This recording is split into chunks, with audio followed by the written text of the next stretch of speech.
eu tenho bastante orgulho lá da minha trajetória, porque eu era a menina do interior que tinha tudo para dar errado, né? Sou filha de motorista de ônibus, meu pai faleceu muito jovem, com 47 anos no hospital público, mas meus pais se separaram quando a gente ainda era praticamente bebês. Minha mãe teve 3 filhos e com essa separação ela ficou aí com 3 boquinhas para alimentar, sem marido e sem profissão e sem dinheiro.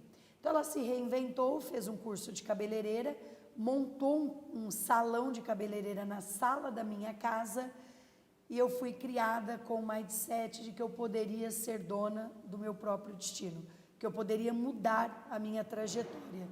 Minha mãe, apesar de ser uma mulher que não tinha muitos estudos, sempre foi uma mulher muito sábia. Ela dizia muito para os 3 filhos, né? Meus filhos, vocês precisam estudar, porque o estudo vai levar vocês para um outro patamar.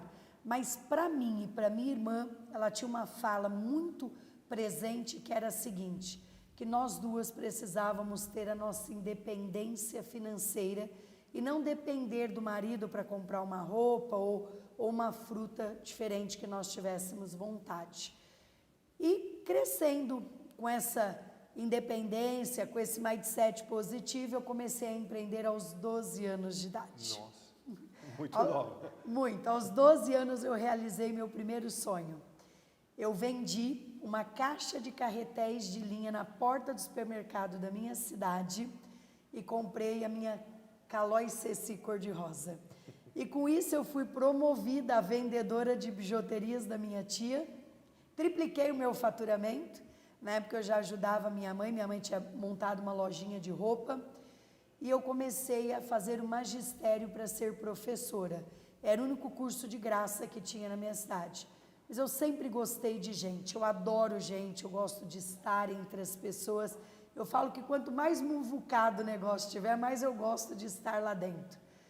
E com isso, eu fazia magistério de manhã, né, no estado, à tarde eu vendia bijuterias e à noite eu também estudava no colégio estadual. Quando eu estava finalizando o magistério, um primo meu, que o sonho dele era ser dentista, ele me convidou para prestar o vestibular de odontologia na Unifenas, em Alfenas, Minas Gerais. Mas peraí, você nunca tinha pensado em ser dentista? Nunca. Foi uma ideia de um primo? Isso. Porque, na verdade, eu falo que na vida o cavalo passa para todo mundo, Lacombe. Algumas pessoas selam e vão embora com ele, e outras passam a mão, banando a mão para o cavalo. E eu sempre fui uma pessoa que eu sempre agarrei as oportunidades que a vida me deu, sem saber se ia dar certo ou não. Mas eu gosto de me arrepender por aquilo que eu fiz, ao invés de viver uma vida de si. Se eu tivesse prestado, se eu tivesse tentado, se eu tivesse montado meu próprio negócio. E eu resolvi ir prestar o vestibular, apesar de ninguém acreditar que eu passaria. Por quê? Porque em 1991, você passar num vestibular de odontologia era extremamente concorrido. Até hoje é difícil, né? Não, e naquela época você concorria com 60, 70 candidatos por vaga. Para uma vaga. Eu tinha 16 anos de idade, porque eu entrei na escola muito jovem, e quando saiu a lista dos aprovados, para minha surpresa, eu passei no vestibular. Só que aí veio um grande desafio. Como me manter numa cidade a 300 quilômetros da minha casa, sem poder contar com R$1 da minha família.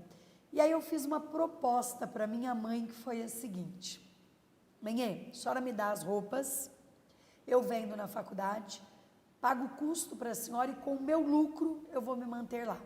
Eu vou tentar por 6 meses, se não der certo, faltava 1 ano para me formar no magistério, eu concluo o magistério e vou dar aula, sem nenhum problema.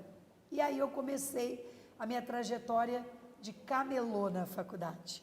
Este era o meu apelido. Por quê?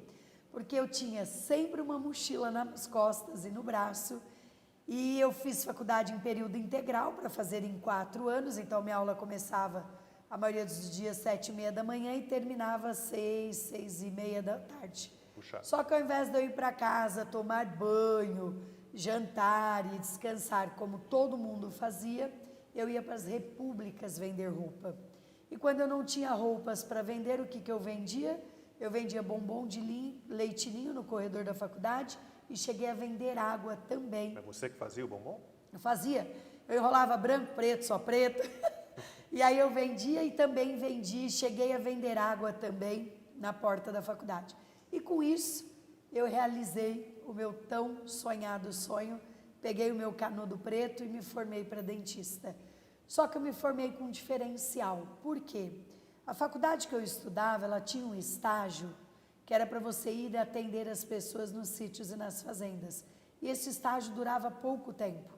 Mas aquilo me fazia tão bem poder atender as pessoas que tinham menos do que eu continuei indo de graça, sem ganhar nenhuma nota, nada. E às vezes esses estágios aconteciam aos sábados. Então, ao invés de eu dormir até meio-dia, eu ia lá atender as pessoas mais necessitadas. E com isso, eu formei uma dentista com muito mais experiência que milhares de colegas, pois eu tinha operado muita gente de graça e feito muitos atendimentos gratuitos.